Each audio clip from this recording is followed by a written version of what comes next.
So this is so a lot of you guys shoot yourselves in the foot before you even get a chance, and it's because you guys have what's called low sexual market value, low SMV. It could be a multitude of different things. It could be you're fat. It could be you're too skinny. It could be your skin is bad. It could be your teeth are dirty. It could be you dress poorly, right? And I'm not telling you guys to wear designer. You guys know how I feel about designer. It's a big scam. But you got to wear clothing that's fitted. But if the clothing is fitted, that means that you need to be fit. And if you're not fit, then that's a problem, right? If you got titties, your stomach is showing or hangs over your belt line, like this is all unacceptable, guys. Despite what popular society tells you about having a dad bod or any of this other shit, like it's not going to, guys, women will sit there and say, oh, I like a guy with a dad bod, or I don't mind a little bit of chub, or blah, blah, blah. What they don't tell you is you also need to have fucking money if you're going to do that shit, okay? Like, girls will go ahead and acquiesce to you if you have low sexual market value, if your status or your money is able to make up for it. But I want you guys to not just be getting girls off of your money and your status. I want you guys to actually be attractive where the girl wants to hook up with you and finds you arousing. A lot of you guys might be attractive, but are you arousing? You need to ask yourself that question. If you're not arousing, then your sexual market value simply is low. You need to focus on getting yourself to look better, especially in today's day and age where we have a very visual world where women are basing you off of your Instagram, they're basing you off of your dating apps, etc. A lot of you motherfuckers are simply ugly. If I'm going to be honest with y'all, a lot of you guys don't look put together. A lot of you guys look fucking disheveled. Your beard is all fucked up. You look like shit. You smell. Your teeth are dirty. And the thing is that a lot of this stuff that I'm talking about is absolutely in your control. I'm gonna say this one more time for you guys. A lot of the deficiencies that you guys have with the way that you look is absolutely in your fucking control. Guys, when I was growing up, right, I had a really bad acne problem. Bad. I had freckles all on the top of my head growing up. I'll never forget, I got this fucking cream when I was in high school. Really bad acne. I got this cream, and it helped with getting rid of it. So by the time I was 18, 19, it took years to get rid of it, but I got rid of it, right? Then I was very skinny. Started going to the gym, lifting weights. Was able to build a somewhat aesthetic physique, right? Then, as I got older, I noticed, oh man, my teeth are fucking crooked because my bottom teeth were really crooked, guys. You guys see this smile now, right? And you're like, damn, man, you got really good teeth over years. No, they're my real teeth. However, I had to go through the fucking grit and grind of putting on Invisalign. Well, it was Clear Correct back then. And it was painful, guys. Like, it literally hurts to put that shit in your teeth, and then you have to take it out to eat, and it fucking hurts. Right? Did that for about a year and a half. I wore that shit. Right? And every 2 to 3 weeks, they give you new ones to continue to adjust your teeth. Right? Then I got them whitened. Then, as you guys know, as people famously make fun of me for, my hair started getting thin. What did I do? Did I sit there and say, well, I'm just going to go bald and give up? No, I said, fuck that shit. I'll go ahead and do a transplant. Went ahead and did a fucking hair transplant. That was miserable. Cut the back of my head open and shit. I got the I got to find the pictures. I lost them on my other phone. But regardless, cut my fucking head open, blood all over the place. They had to put those grains of hair into the top and the side of my head to bring my hair back, and it was painful. I went, like you guys saw, well, like when I had, if you guys look at some of the old videos with Ken McElroy and Robert Kiyosaki, etc. Watch that episode. Look at how fat my face is. That's because I was in a recovery process. I had just done my surgery like a week or two prior to that, right? And look at how I look. Like, guys, it isn't easy to improve your overall looks. It's fucking painful and takes years. However, I promise you, I absolutely promise you, after it's done and you recover, you're going to be like, damn, this was the best thing I ever did. And a lot of this stuff is in your control. And then going to the gym and training. Guys, it is unacceptable if you're a grown man and you're out of shape in 2024 with all the free information out there. It used to be people didn't really know. Damn, do I lift weights? Do I not? Am I going to do the South Beach diet? All these stupid ass fat diets, whatever. People didn't really know. But now we got evidence-backed studies that are empirically reviewed that tell you guys the most optimal way to go through the hypertrophy process and build muscle and burn fat. It's scientific now. It's out there and it's for free.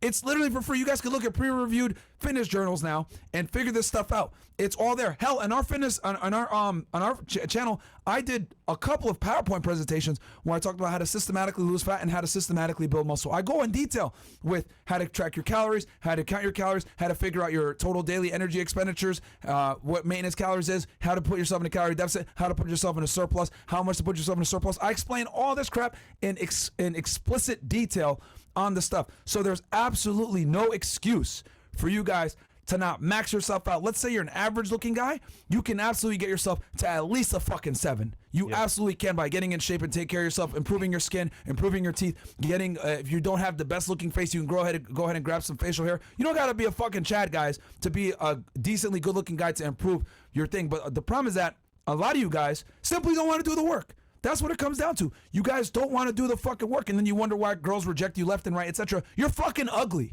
Work on it. The beauty with being a man is that you can actually, if you're not the most naturally handsome guy, you can absolutely augment that by other traits, by getting in shape, getting fixing your hair, growing a beard, dressing better, take care of yourself with your skin, your teeth. All these things indicate higher status and make you look better in the process, and it's healthy. You'll feel good. Like it works out for you. It's not like you're doing some crap that's going to affect your health negatively. This is all natural stuff that will make you feel better. So, you gonna say something? That was a great monologue there. Yo, by the way, can I comment on the dad bod thing? Yeah, go ahead. So I was hanging around with some chicks and I asked a question, why do girls like dad bods? I was playing into it, right? And they mentioned, well, for one, the guy has a dad bod, probably has money, because that's not, they call it a rich gut, right? That's what they say. So that was one of their reasons why a guy with dad bod is attractive. Then two, it's like, if he has that dad bod, I know other girls might not like him. So by default, is 2 objections that they have up front that are covered because, okay, he won't be with other bitches, 1, and then 2, he's gonna have money from me.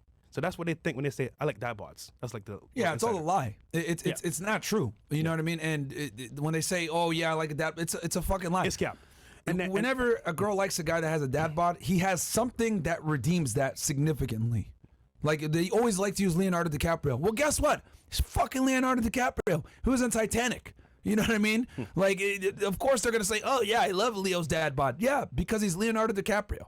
They're not going to like you, though. 100%. Fucking Tom from, fucking Gainesville, Texas. They don't give a fuck about you, Tom. Yeah, you're random. Know? And then last thing about being unattractive, right? So this happened actually 2 days ago. I was at a club with some soccer players, and I brought some girls for their table. One girl was like DTF as hell. She's like, yo, I'm here from out of town. Just want to have a good time. Like, where are your friends at? I'm like, well, they're here. But they all had girls already from before. So I called my buddy over, right? That was at a club as well. And he's like, yeah, she's hot, whatever. They're talking. She came to me and was like, yo, Fresh, I can't do it. I was like, what do you mean you can't do it? Your friend smells. And you know what it was? I think he wasn't wearing deodorant. He had on no deodorant. I'm like, bro, you just ruined it because simple shit. No deodorant. And guys, that right there, this tells me, like, guys don't wear deodorant. And I'm like, bro, you just ruined it. But then again, it's like hygiene. Guys are like, oh, fuck it, I'm just going to go out there and be masculine and musky. That shit don't work, bro. Unless you really knows you from before, that shit don't work at all. So, hey, man, put some deodorant on, man. That shit's whack. Okay, number 2. Yeah. So, the reason why we're harping on this, guys, is because it's in your control. Like, it's amazing to me how you guys fumble simple stuff and just think, oh, well, I'm just going to go out there and let wing it. Like, no, man, you have to go out there and maximize your looks. The days of being an average looking guy and getting women, they're fucking gone unless you have some kind of status or money, right? If you're like a regular dude and you ain't a celebrity, you ain't a multimillionaire and you're an average looking guy, you're going to fucking struggle, man. So you have to max out your SMV. You have to max out the things that you can control. You got to max out your fitness. You got to max out your skincare. You got to max out your fucking teeth. You got to max out your fashion, right? And again, I'm not saying spend money on fashion. I'm saying dress well where your physique shows and you look good in the stuff, all right? You could, and then obviously be clean, man. Like simple shit, like you're not wearing deodorant, like that could literally fuck you up. Bro. For nothing. It was bad. 3 seconds. It was bad. Do this shit, right? And then bam. But then you waste all this fucking time. You go to the club, you do all this stupid shit. You're trying to get some girls, then you can't get laid because you're fucking because you stink. What you should do is keep in your car some cologne and deodorant. So whenever you get out of the car for like a club or venue, you just put on right there, head into the venue, you're fresh, smelling good. But put on some deodorant, man. That shit's whack. This episode is sponsored by Rumble Premium. The sponsorship's from Rumble, one that is incredibly important to the survival of all the companies. When Rumble first started in 2013, they built the platform for small creators, and they didn't censor or have biases. They were fair, treated all creators equally, and no one thought that these platforms would censor political conversations or censor opinions on the bear bug, but they did. Facebook admitted they fell into the pressure from the Biden and Harris administration, but Rumble did not. They held the line, and they were attacked from daily giving us the voice to talk to you. They are attacked from corporate media. They are attacked by the governments like France. They are attacked from brand advertisers who refuse to work with them. Corporate America is fighting to remove free speech. Rumble is fighting to keep it. Rumble will not survive with brand advertisers. They don't get much of it. Watching our show on Rumble is the most that they ask from you.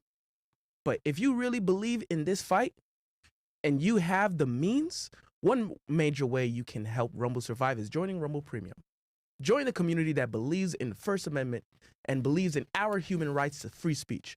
Rumble is offering $10 off with the promo code STUDIO when you purchase an annual subscription. Go to rumble.com/premium and use the code STUDIO. Like I said, if you have the means and believe in the cause, now is the time to join Rumble Premium. And if you don't have the means, we're just happy to watch us on Rumble. So one more time, rumble.com/premium, use the code STUDIO. And thank you, Rumble Premium, for sponsoring this episode.